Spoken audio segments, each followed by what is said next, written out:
Greetings everyone, it's the Ambassador coming at you with a brand new video today, and today will be a work video. And for those of you who have not heard the, I will say, very wonderful news, Joaquin Phoenix won Best Director for his portrayal as Arthur Fleck, the Joker. And in response to this wonderful news, I thought we would go back to the origins of one of the greatest comic book villains and one of Batman's greatest villains in his rogues gallery, and we would discuss Batman 89. Tell me, my friend, have you danced with the devil in the pale moonlight? What? It's just something I like to say to my prey before I kill them. I just like the sound of it. Batman 89 is one of those films that has honestly endured since 1989. And before that, what we had in terms of Batman media was, let's be perfectly honest here, campy. Though charmingly campy. I did not get, again, this is one that I did not get a chance to see in theaters, but it is one that I have obviously watched on VHS. I have it on, actually I don't have it on DVD. I'm going to have to change that, or get it on Blu-ray, one of the two. But Batman 89 took a very different direction in how Bruce Wayne / Batman / Gotham City was portrayed compared to the campiness and goofiness of the Adam West iteration of the Batman universe. And over the course of the last 20 some odd years or so, I've had the opportunity to watch Batman 89 on other media or friends or anything who have watched it and what have you. And this, for the longest time, was one of my favorite Batman movies. Still is. And what I found very interesting about Batman 89 was the portrayal of not just Bruce Wayne, but delving into his backstory and the fact that they linked Batman and the Joker in a very interesting way, because what we discover is that this iteration, this version of the Joker, Jack Napier, was actually the man who killed Bruce Wayne's parents, Thomas and Martha Wayne. And what you have in the course of this film, you have the introduction of Batman, and I'm not. This is one movie that I'm not going to go into a big overview of, because I think most everyone is familiar. What I want to talk about is the themes and some background, or my perspective on Batman 89. What we have with this version of Batman, this version of the Joker, is this is more of this is Batman fighting against not so much his rogues gallery, the supervillains or anything that make up his rogues gallery, but we have Batman fighting against organized crime. And you have a very different Gotham City and everything compared to what we had seen in the past. This is a city that is kind of run down. It's very grimy, very gritty, very dirty. And you've got corruption, you've got infighting, you've got the mob who's got a stranglehold on the city, and you have that wonderful portrayal of the head mobster and everything by the late Jack Palance. Jack, you're my number one guy. And of course you've got of course one of the greats, Jack Nicholson, in his portrayal as Jack Napier, the Joker. You can call me Joker. As you can see, I'm a lot happier.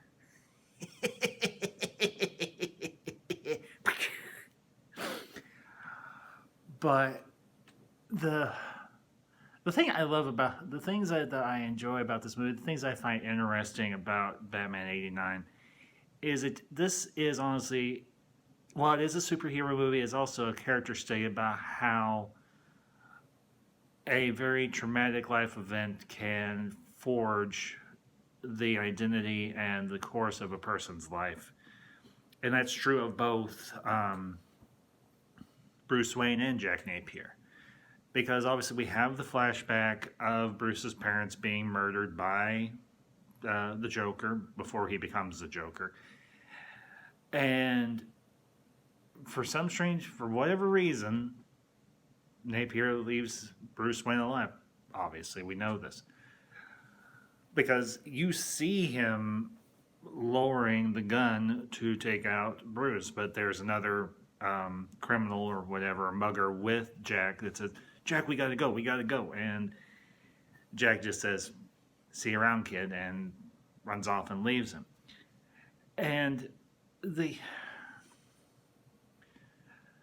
thing that I find interesting, and this is, I'm gonna bring in another thing that I have read and everything. There's a trade paperback within the Batman universe or anything, within the Batman universe called The Long Halloween. And there's a 2-page prologue, and it's two sides of Bruce Wayne. It's Bruce in his business suit, and then it's him in his Batman costume. And he's talking about making a promise to rid the city of the crime that robbed his parents of their lives, and that has robbed so many people of their safety and security. And what we have in Batman '89 is Bruce starting his career as Batman, because we get this impression that the Batman hasn't been around very long. He's getting his name out there, in a manner of speaking, because we have that opening scene where you've got those two muggers on the rooftop and going through their loot from their latest mugging, and the one mugger is he's very creeped out. He's like, we shouldn't be up here. The bat might be up here. So we get this impression that Bruce Wayne hasn't been doing his Batman thing for very long, but word is getting out within the criminal element. And then you see the Batman reveal himself. And you get this impression that Bruce is still trying to find his way in life, both as Bruce Wayne, the businessman, the industrialist, and the playboy, and as this other persona, the Batman. And the neat thing about this movie is no matter how many times you watch it, there's always something new you can pick up on.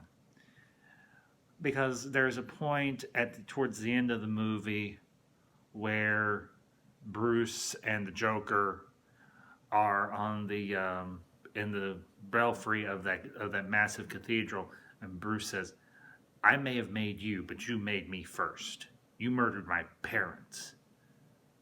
And more often than not, as most people know, Batman does not kill.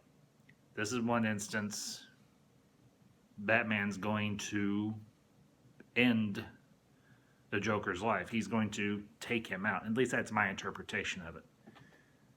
Because he's already gone through all of the Joker's thugs and everything, pretty much mop the floor with them, and it's just down to him and the Joker. That's it.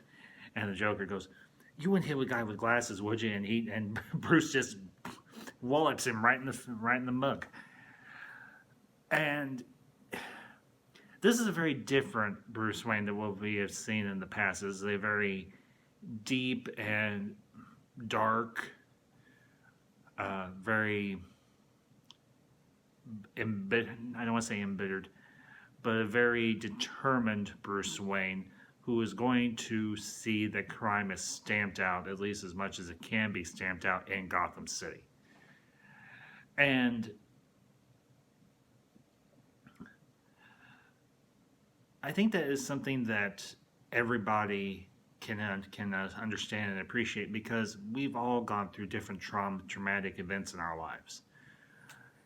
And those are moments that really forge our personality, that forge our mindset, that can set our life on a different course entirely. And in the case of Bruce Wayne, the moment that forged him was the death of his parents, the murdering of his parents at the hands of some common thug.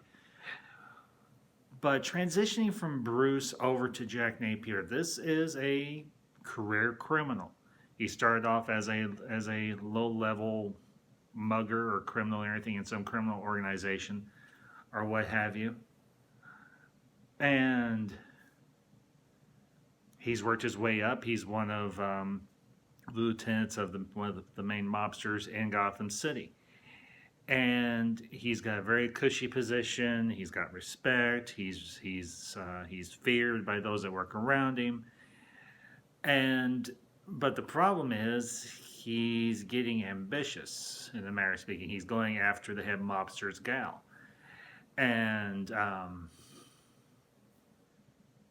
what you see happen is you see the chief mobster put a hit out on Jack Napier. And there is a saying, there is no honor amongst thieves. And I think in this instance that is very true, because what you have happen is you have one man, you have the head mobster played by Jack Palance, put a hit out on one of his own guys because he's trying to hold on to his power, he's trying to hold on to his position, he's trying to hold on to his woman. And again, that is something that most of us can understand, although we may not agree with it. But what you have happen is you have the Batman intervene during the heist and everything at I think it's Ajax Chemicals, and he wanders right into the middle of a shootout between the Gotham police force and the crew that Jack Napier is leading. And you've got this very interesting exchange between Jack and the Batman. And Jack's like, nice outfit. And he goes to draw his gun and everything, and he's gonna, well, he thinks he's gonna waste the Batman, but instead Batman pulls his gun away from him, and through a series of events that are completely accidental, Jack gets dumped into that big vat of chemicals there in the chemical plant, and you see him eventually, you see a hand reach out of the, I guess it's a Gotham Bay or one of the cities outside of Gotham, and it's all bleached and white, and just, you see a deck of cards, because in the scenes leading up to this, you always see Jack playing with a deck of cards and everything, like doing solitaire or 52 pickup or whatever the case may be. And sorry, a little stuff in my eye. That too is the moment where Jack's life takes a very sharp turn, because it had already taken one sharp turn, because we don't know exactly what the reasoning for Jack getting into a life of crime is. But him being a criminal the majority of his life, as Bruce tells Kim Basinger's character Vicky Vale, or no, it's not. He's not talking to Vicky Vale. He's talking to Alfred. He's going over Napier's dossier, his criminal record, and the neat thing about this film is Jack and Bruce have encountered each other at one point or another throughout their lives. And then they have another encounter later on. It's almost like it's a matter of cause and effect. For every action, there's an equal opposite reaction.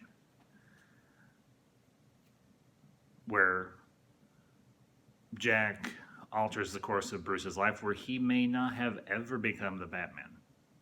He may have taken up the family business, which he obviously does.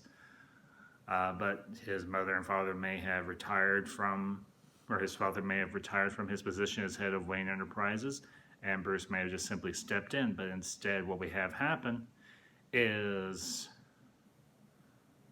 Jack murders Bruce's parents, and it alters the course of Bruce's life.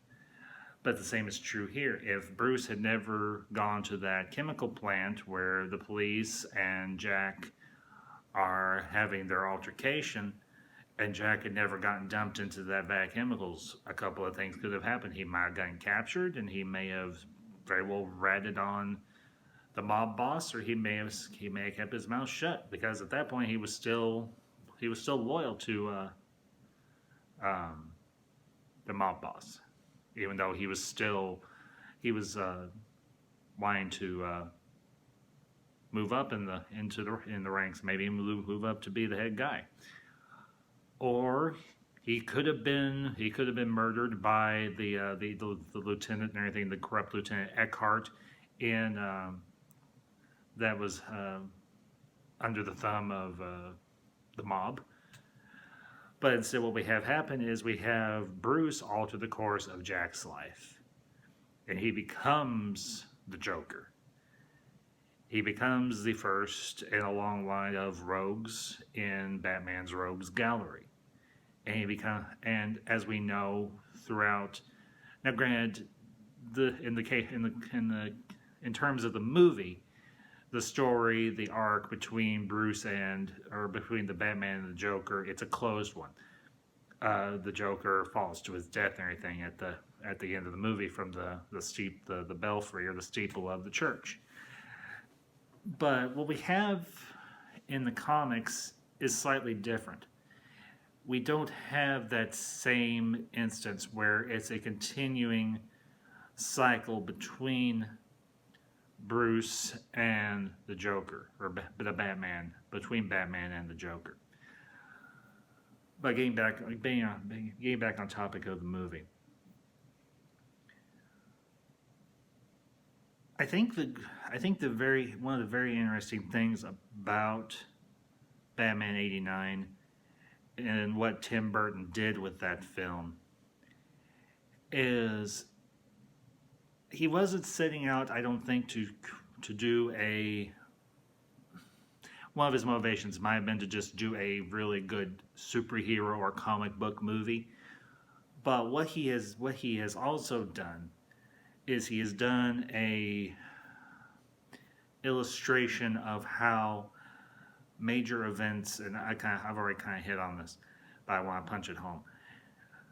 He is talking about how the course of a person's life can be changed, obviously, by major traumatic events, and how people react to those events.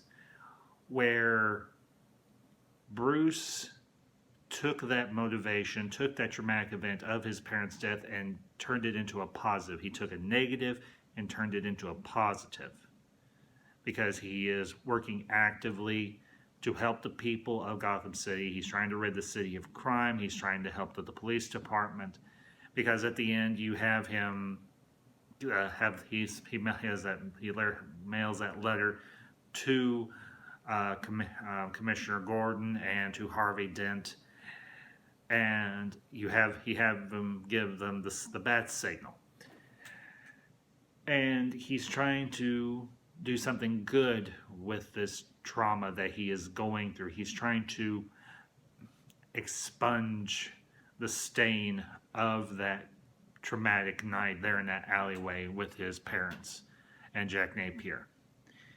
Whereas Jack, whatever caused him to get into his life of crime, we don't know for sure, honestly, and everything.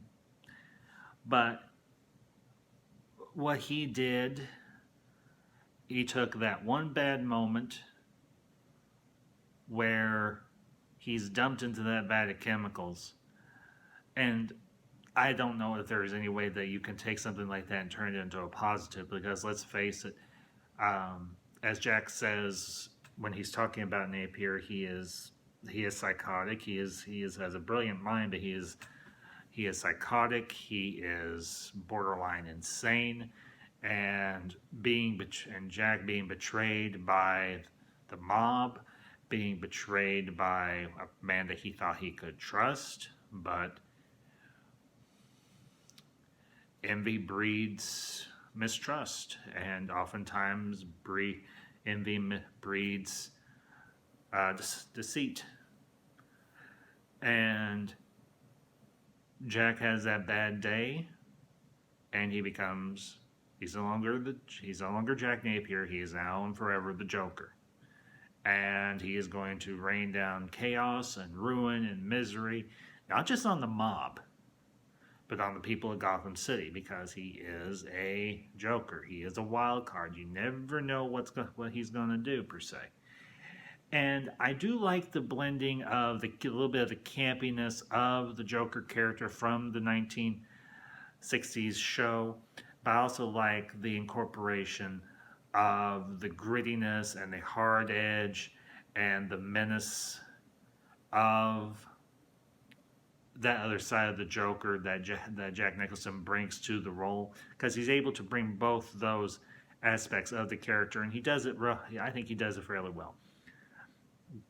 Now, I have not had an opportunity to see the Joker movie done by with Joaquin Phoenix, but I am going to try and watch it here in the next few days or so, because I do have it on Blu-ray, and I may bring you all a review of it. Although I know a lot of people have done reviews of it, and I'm not just doing this for clicks, because I want to I would honestly like to do I might even do this as a live stream, who knows, where we discuss the Nicholson Joker, the Ledger Joker, and Joaquin Phoenix's Joker.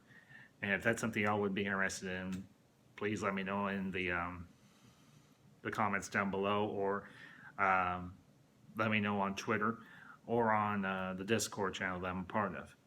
And I'm going to have links for all those things in the description down below, because. And I want to wrap this up. There's another thing there's something else I want to talk about with y'all very briefly. I think Jack Nicholson's interpretation, his portrayal of the Joker, is a good one. Some people may not be overly impressed with it. I personally am. For me, for a long time, that was the quintessential Joker for me. And I think that's true of a lot of people of the 1980s and so on. But I will say I wholeheartedly and enthusiastically loved Heath Ledger's portrayal of the Joker. I did. That is one of the best movies of the early 2000s that I have ever seen. And it's probably one of the best movies I've seen, period. And Ledger's portrayal of the Joker was a great one. He won an Oscar for it, and I think deservingly so. And I think Joaquin Phoenix earning his Oscar last night for his portrayal of the Joker, he earned it. The proof is in the pudding. The movie made $2 billion. It has received critical and public acclaim, and Joaquin Phoenix earns every award for that role that is given to him. Anyway, but the other thing I wanted to discuss with you all, for those of you who might not be aware, I recently became a part of another community here on YouTube. I am still a part of Orville Nation, or I do follow Orville Nation. I also do follow Axanar and Axanar Comics. Those are two communities that I'm very much a part of. I'm still a part of the various channels that do talk about Star Wars and other types of fandom, but there's a new thing that has been started, and I think it's called the Grey Order, and it's led by Darth Lunga, by Mad Max, by Osaka Ran, and Bashti. And I've been following these channels for a few months now, and I've gotten to interact with these folks, and they have asked me to. I've become a member of the Grey Order, and I am very thankful for the opportunity to be a part of this community and to contribute to it. And these videos that I do will be a part of that contribution because I have a voice, and they have said that my voice is one that they want to incorporate into their community. And for those of you who follow me, those of you who subscribe to me, if you are interested in talking about all sorts of fandom and geek culture and all these other things, I will include a link to the Discord channel if you want to join, because there is a multitude, quite literally, of different chat rooms or everything within the Great Order Discord that you can link into, and you can talk about Star Wars, Star Trek, DC, Marvel, Game of Thrones, Dungeons and Dragons, and the list just goes on. There is a general chat that you can talk with people, just general confab. Hey, how you doing? Good to see you. What have you? And this is a community that is growing. It is one that I wholeheartedly and enthusiastically endorse. I know that there are some people who may have a negative perception of some of the people that do make up this community, in particular Mad Max. And I know that he can be very hot at times. He has a very distinct style. But I have had the opportunity to stream with him, would talk with him privately, and with Darth Lunga as well. And these are good people, and the other ladies that make up the Grey Order and everything, they are good. They are good people as well, and they're trying to build something good, and they're trying to build something positive. And I wholeheartedly, enthusiastically endorse them. And that might be my plug and everything, because I've been doing shout outs for various smaller channels and everything on my last several videos, and that is something that's going to continue as I go on. But I will include the link to the Discord. You can find, obviously you can follow me on Twitter at Rogue5778. So, but that all being said, folks, I hope you all have a good day. I hope you all enjoyed this video. If you are new to my channel, welcome. Thank you for giving me some of your time. If you enjoyed this video, smash that like button, share this with your friends. If you have not subscribed and you like what I have to say, watch some of my other videos, because I've got a whole bunch of them. By all means, subscribe if you enjoy what I have to say. And just one final note, I will be live streaming this Thursday night at 8 p.m. We will be discussing the Evil Dead movies, Evil Dead, Evil Dead 2, and Army of Darkness, and everything. So if that's something that you might be interested in listening to, tune on in. And as always, thank you for watching. Until next time, this is the Ambassador, signing off.